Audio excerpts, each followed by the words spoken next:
This week on Jeb and Flow, we are digging into the question, is it better to understand or to be understood?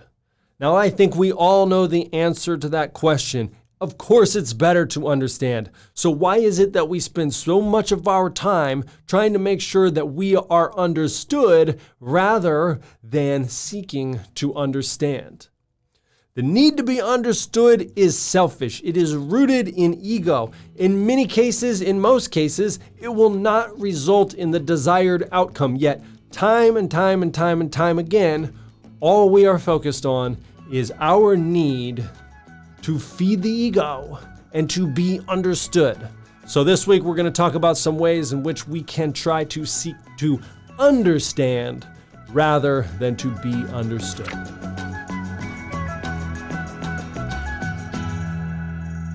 Welcome back to Jeb and Flow here on the Street Parking Podcast channel.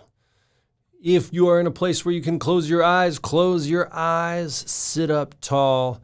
We're going to start with 3 deep breaths. Take a deep breath in, down into your belly. And a long breath out. Another one, even bigger, even deeper, slower. Even slower on the way out.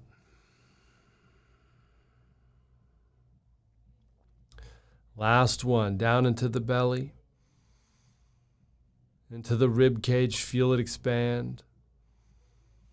Lift your chest. Another little sip of air at the top. And slowly let it out. Blink your eyes open. And here we are. Good to see you, good to hear you, good for you to hear me. I hope it's been a great week. And kind of in the same vein or lane or avenue as patience, I was thinking about this question that I think we all probably know what we should say. And we probably all would admit that more often than not, we do the opposite of what we think we should say. Without confusing you any further, here's what the question is. Is it better to understand or to be understood? Is it better to understand or to be understood? Have you ever actually won an argument? Or do you remember the rare times, if it has happened, that it did happen? Where you had a conversation with somebody and the two of you had differences of opinion, and by the end of the conversation, that person said, "You know what? You're right. I am no longer thinking the old way, and now I see it your way, and I like your way, and I understand your way, and I agree." It's rare. It's rare. It's even more rare. In fact, I don't know that it has ever happened once in the history of social media. We are so quick to try to jam our point down other people's throats. And we are so quick to try to make other people understand what we are saying. Because if they understood what we were saying, then they would also be right. But right now they don't understand. That's why they're wrong. And so this, just to clarify, in Stephen Covey, I think it's Stephen Covey, The 7 Habits of Highly Effective People, habit number 5 is seek to understand rather than to be understood. This is not really, the reasoning he gives in that book is not what I'm talking about today. Because I think what he says in that book is very often misused. And the goal really for a lot of people in business or in negotiations is to try to understand and show the other person that they understand, so that that person will reciprocate and then try to understand them. So it's this ulterior way of going about actually still getting your own point across and making sure that you are being understood. What I want to talk about today is understanding purely for the sake of understanding with no other agenda other than to understand. So it's not understanding first so that then that person will try to understand you. No other goal other than for you to try to understand someone or something else. It's hard to do. It's very hard to do, especially now. We have this dual existence, if you will. Sure, I will. So we have this existence in the physical world. You're going throughout your life, day-to-day activities. You might go into a job. You might have some routines. Hopefully, consistent workouts is one of those routines, right? But you have this physical existence. And we also have this whole other virtual existence.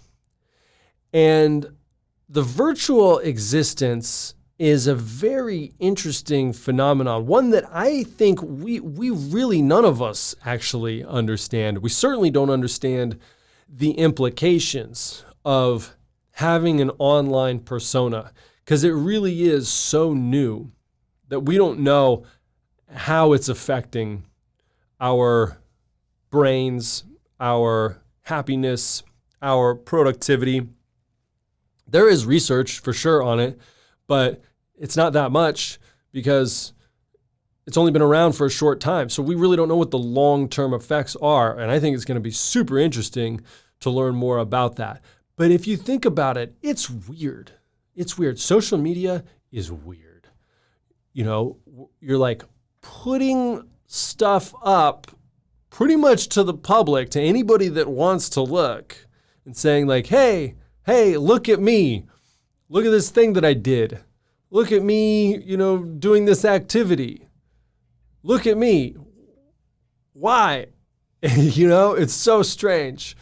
I also grew up in a time where there was no such thing as social media. I remember specifically when I was in my mid-20s and my friend was like, dude, you got to check out this website. It's called MySpace. I was like, what is it? And he's like, well, you go on there and you basically make a little profile about yourself and you put up a picture and then other people can see it. And I was like, why would anybody ever do that? Like, who cares? And now here we are. So and social media is not all bad. There's great stuff. But a lot of times what we do on social media is we put stuff out to try to make other people understand something about us. And we scroll through social media and we see these calls from other people to telling us, hey, understand this about me, understand that about me.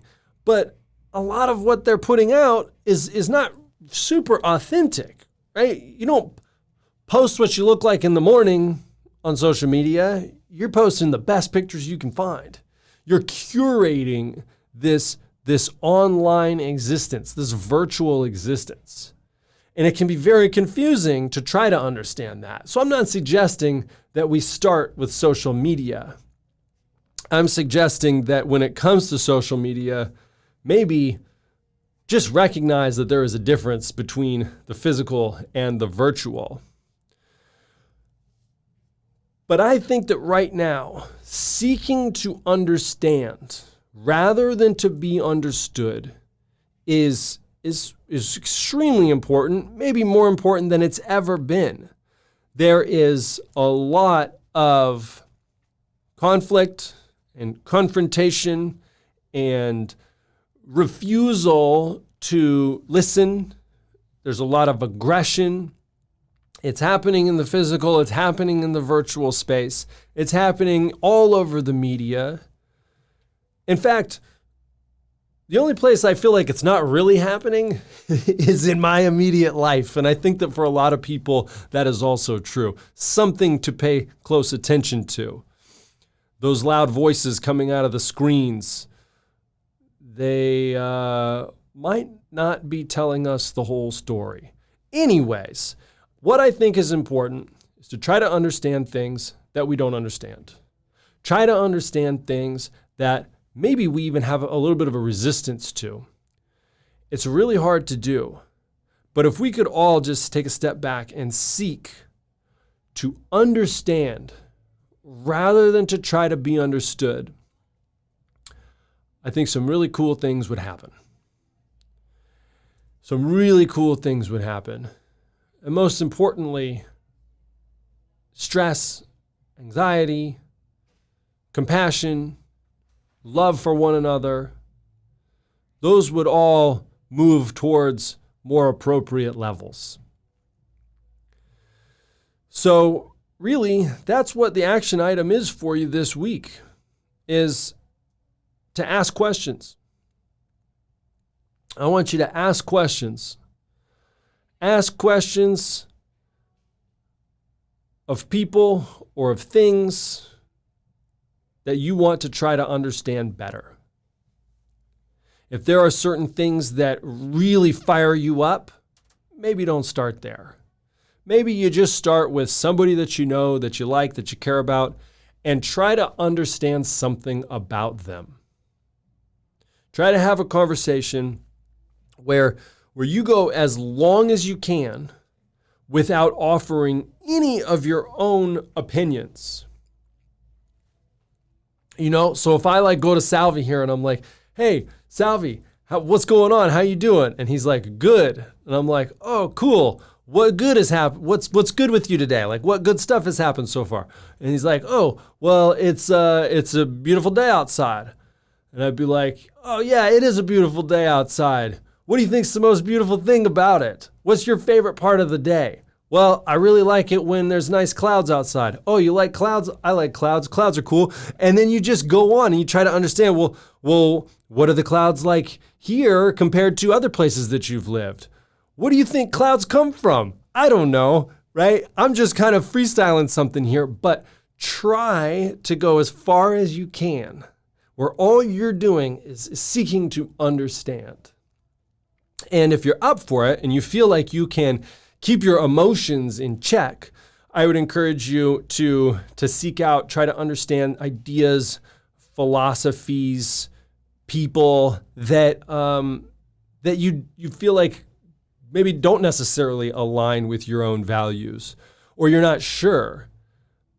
And really that's going to be a big challenge, but try to seek only to understand those things. And understand those things on that thing's terms without injecting your own biases, your own beliefs, your own opinions or anything on there.